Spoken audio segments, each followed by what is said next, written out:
In an ancient time, before the world knew calm, the skies of the realm shone with an eternal light, a symbol of peace and balance that kept dark forces at bay.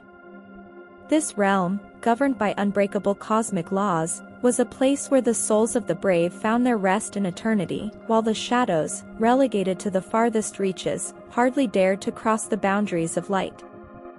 However, that peace was not destined to last.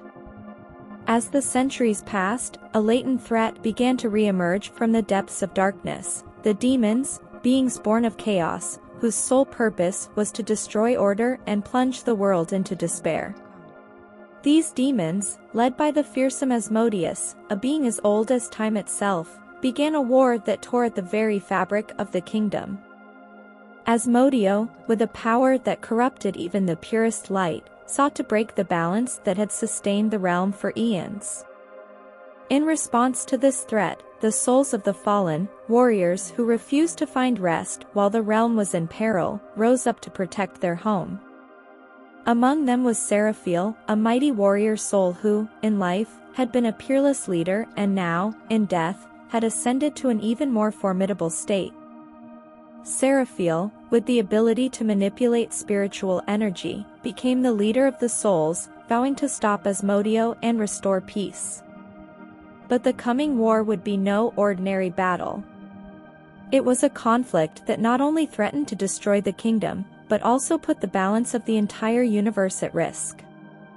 The story begins in the twilight of the heavens, when the eternal light begins to fade, and shadows, darker and more powerful than ever, spread across the realm.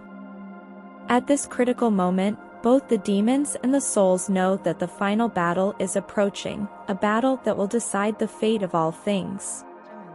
In the midst of this gathering storm, Seraphiel prepares to lead the souls in a final offensive against Asmodeo. He knows that to stop the demon lord, he will need more than courage and strength. He must find the Sword of Eternal Light, a legendary artifact that, according to ancient prophecies, has the power to destroy darkness and purify corrupted souls. But the search for this sword will not be easy, and every step she takes will bring her closer to her destiny, and to a sacrifice that could cost her everything. As the skies darken and the earth trembles under the weight of the competing forces, the War of the Shadows begins. The chronicle of demons and souls is about to be written, in a conflict that will echo through the ages, leaving an indelible mark on the fabric of the universe.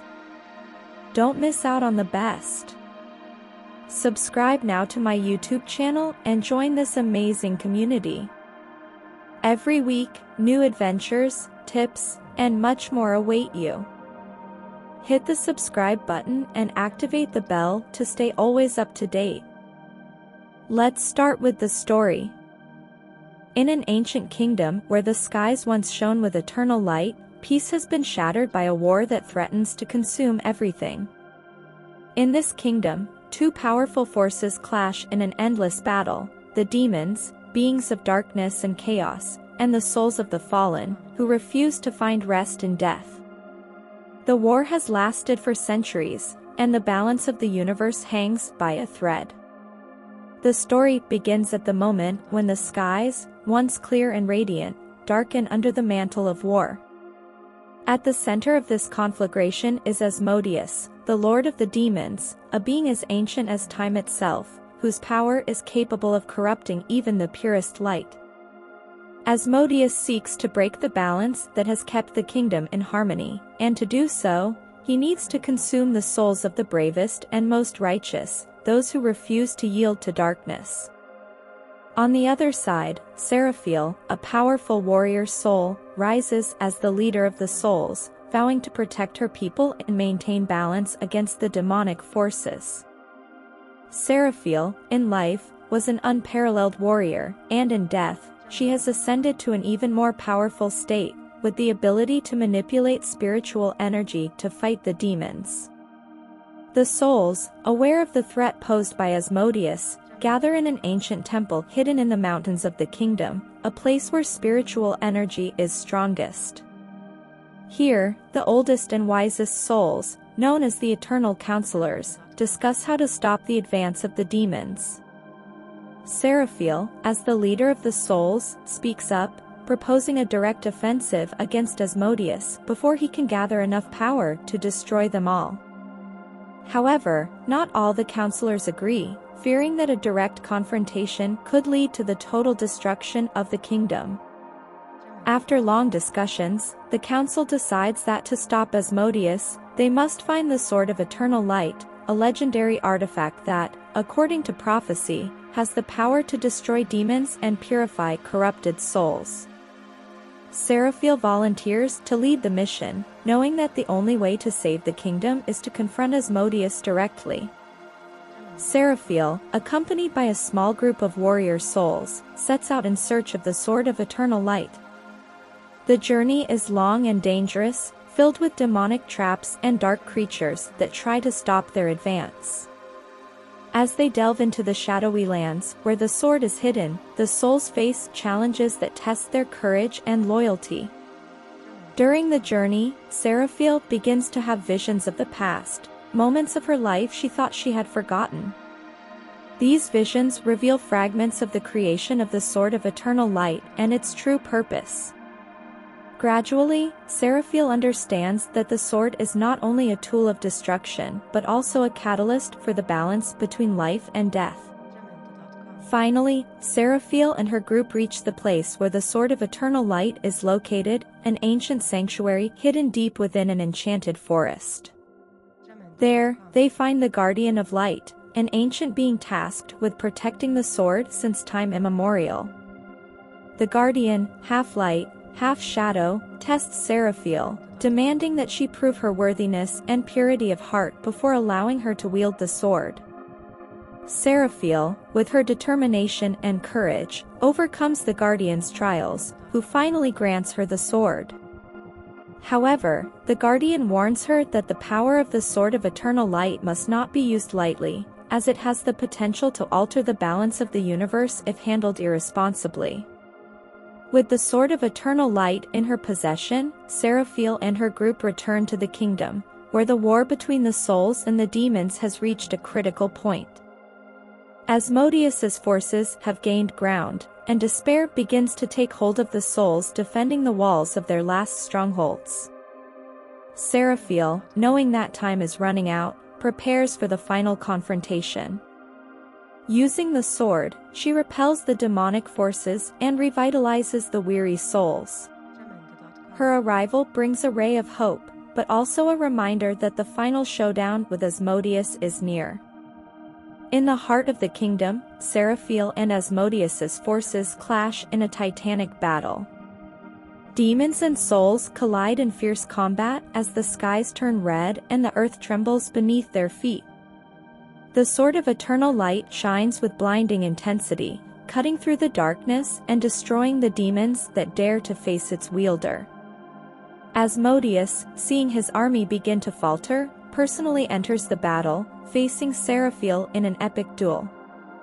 The two powerful beings fight with a fury and skill that defy mortal comprehension, each using all the powers at their disposal to destroy the other.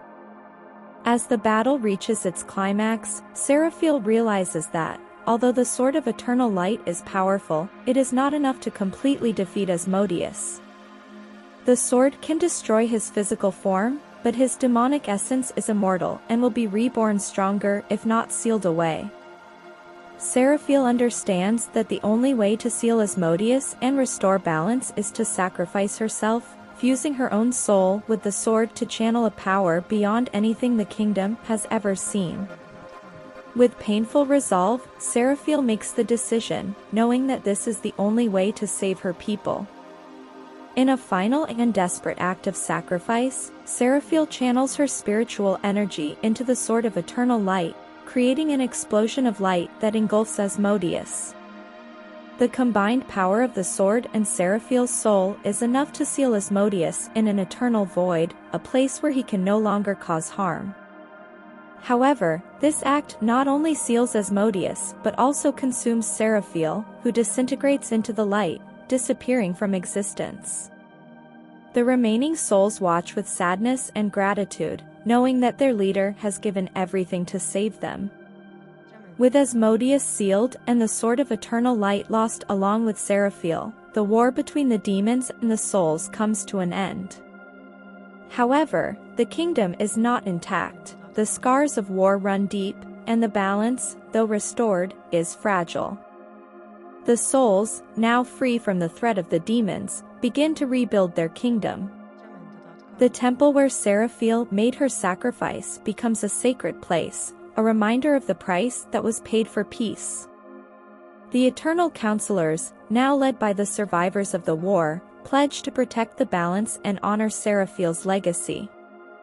As time passes, the story of the war between demons and souls becomes legend.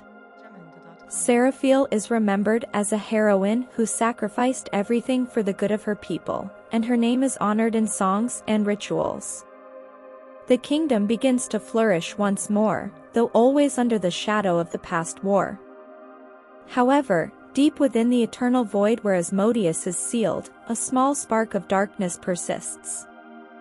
Though peace has been restored, the cycle of struggle between light and darkness never truly ends.